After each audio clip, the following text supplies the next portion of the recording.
Louise Haigh. Thank you very much, Mr Speaker. Yesterday, the Rail Delivery Group confirmed plans to close hundreds of rail ticket offices across the country.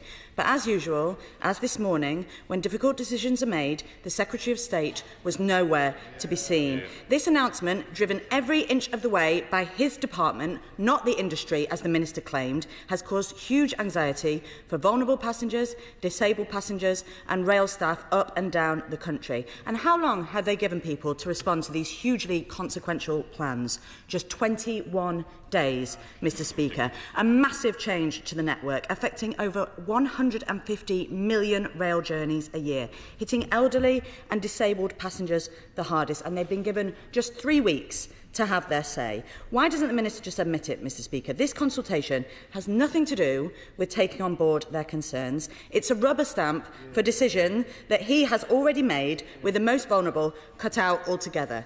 Can he give any assurance to vulnerable passengers that rely on staff in train stations to help them purchase tickets and board trains?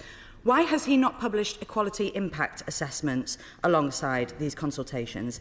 And given he claims that the solution is modernisation and digital ticketing, does he know how many stations do not currently have tap-in or barcode capability? What assessment has he made on the impact of revenue for our rail industry?